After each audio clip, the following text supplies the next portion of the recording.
ஏசாயா அதிகாரம் 40. என் ஜனத்தை ஆற்றுங்கள், தேற்றுங்கள். எருசலேமுடன் பட்சமாய் பேசி அதன் போர் முடிந்தது என்றும் அதன் அக்கிரமம் நிவர்த்தியாயிற்று என்றும் அது தன் சகல பாவங்களின் நிமித்தமும் கர்த்தரின் கையில் இரட்டிப்பாய் அடைந்து தீர்ந்தது என்றும் அதற்கு கூறுங்கள் என்று உங்கள் தேவன் சொல்லுகிறார். கர்த்தருக்கு வழியை ஆயத்தப்படுத்துங்கள், அவாந்தர வெளியிலே நம்முடைய தேவனுக்கு பாதையை செவ்வை பண்ணுங்கள் என்றும், பள்ளமெல்லாம் உயர்த்தப்பட்டு சகல மலையும் குன்றும் தாழ்த்தப்பட்டு கோணலானது செவ்வையாகி கரடு முரடானவை சமமாக்கப்படும் என்றும், கர்த்தரின் மகிமை வெளியரங்கமாகும், மாம்சமான யாவும் அதை ஏகமாய் காணும், கர்த்தரின் வாக்கு அதை உரைத்தது என்றும் வனாந்தரத்திலே கூப்பிடுகிற சத்தம் உண்டாயிற்று. பின்னும் கூப்பிட்டு சொல்லென்று ஒரு சத்தம் உண்டாயிற்று. என்னத்தை கூப்பிட்டு சொல்வேன் என்றேன். அதற்கு மாம்சமெல்லாம் புல்லை போலவும் அதன் மேன்மையெல்லாம் வெள்ளியின் பூவை போலவும் இருக்கிறது. கர்த்தரின் ஆவி அதன் மேல் ஊதும்போது புல் உலர்ந்து பூ உதிரும். ஜனமே புல், புல் உலர்ந்து பூ உதிரும். நமது தேவனுடைய வசனமோ என்றென்றைக்கும் நிற்கும் என்பதையே சொல்லென்று உரைத்தது. சீயோன் என்னும் சுவிசேஷகியே, நீ உயர்ந்த பர்வதத்தில் ஏறு. எருசலேம் என்னும் சுவிசேஷகியே, நீ உரத்த சத்தமிட்டு கூப்பிடு. பயப்படாமல் சத்தமிட்டு யூதா பட்டணங்களை நோக்கி, இதோ உங்கள் தேவன் என்று கூறு. இதோ கர்த்தராகிய ஆண்டவர் பராக்கிரமசாலியாக வருவார். அவர் தமது புயத்தினால் அரசாளுவார். இதோ அவர் அளிக்கும் பலன் அவரோட கூட வருகிறது.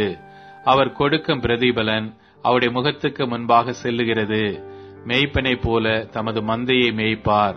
ஆட்டுக்குட்டிகளை தமது புயத்தினால் சேர்த்து தமது மடியிலே சுமந்து கரவல் ஆடுகளை மெதுவாய் நடத்துவார். தண்ணீர்களை தமது கைப்பிடியால் அளந்து வானங்களை ஜானளவாய் பிரமாணித்து பூமியின் மண்ணை மரக்காலில் அடக்கி பர்வதங்களை துலாக்கோலாலும் மலைகளை தராசாலும் நிறுத்தவர் யார்?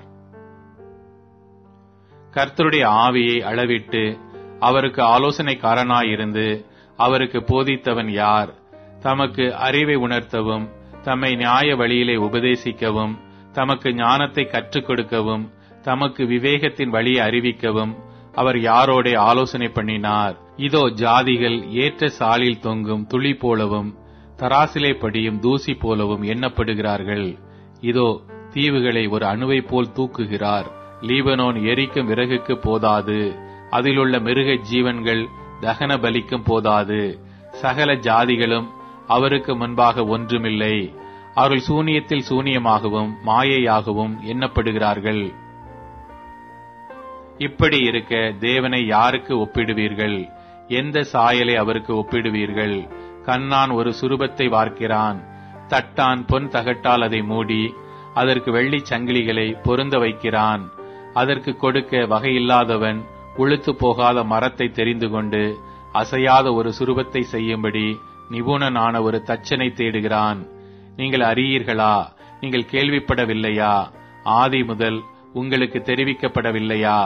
பூமி அஸ்திபாரப்பட்டது முதல் உணராதிருக்கிறீர்களா? அவர் பூமி உருண்டையின் மேல் வீற்றிருக்கிறார். அதன் குடிகள் வெட்டு கிளிகளைப் போல இருக்கிறார்கள். அவர் வானங்களை மெல்லிய திரையாக பரப்பி அவைகளை குடியிருக்கிறதற்கான கூடாரமாக விரிக்கிறார். அவர் பிரபுக்களை மாயையாக்கி பூமியின் நியாயாதிபதிகளை அவாந்தரமாக்குகிறார். அவர்கள் திரும்ப நாட்டப்படுவதும் இல்லை, விதைக்கப்படுவதும் இல்லை. அவர்களுடைய அடிமரம் திரும்ப பூமியிலே வேர் விடுவதும் இல்லை. அவர்கள் மேல் அவர் ஊதவே பட்டு போவார்கள். பெருங்காற்று அவர்களை ஒரு துரும்பை போல் அடித்துக் கொண்டு போம். இப்படி இருக்க என்னை யாருக்கு ஒப்பிடுவீர்கள்? என்னை யாருக்கு நிகராக்குவீர்கள் என்று பரிசுத்தர் சொல்லுகிறார். உங்கள் கண்களை ஏறெடுத்து பாருங்கள். அவைகளை சிருஷ்டித்தவர் யார்? அவர் அவைகளின் சேனையை இலக்க திட்டமாய் புறப்பட பண்ணி அவைகளை எல்லாம் பேர் பேராக அழைக்கிறவராமே. அவருடைய மகா பலத்தினாலும் அவருடைய மகா வல்லமையினாலும் அவைகளில் ஒன்றும் குறையாமல் இருக்கிறது. யாக்கோபே, இஸ்ரவேலே, என் வழி கர்த்தருக்கு மறைவாயிற்று என்றும் என் நியாயம் என் தேவனிடத்தில் எட்டாமல் போகிறது என்றும் நீ சொல்வானேன்? பூமியின் கடையாந்தரங்களை சிருஷ்டித்த கர்த்தராகிய அநாதி தேவன் சோர்ந்து போவதுமில்லை, இளைப்படைவதுமில்லை. இதை நீ அறியாயோ? இதை நீ கேட்டதில்லையோ? அவருடைய புத்தி ஆராய்ந்து முடியாதது. சோர்ந்து போகிறவனுக்கு அவர் பலன் கொடுத்து சத்துவம் இல்லாதவனுக்கு சத்துவத்தை பெருக பண்ணுகிறார். இளைஞர் இளைப்படைந்து சோர்ந்து போவார்கள், வாலிபரும் இடறி விழுவார்கள். கர்த்தருக்கு காத்திருக்கிறவர்களோ புது பலனடைந்து கழுகுகளைப் போல செட்டைகளை அடித்து எழும்புவார்கள். அவர்கள் ஓடினாலும் இளைப்படையார்கள், நடந்தாலும் சோர்ந்து போகார்கள்.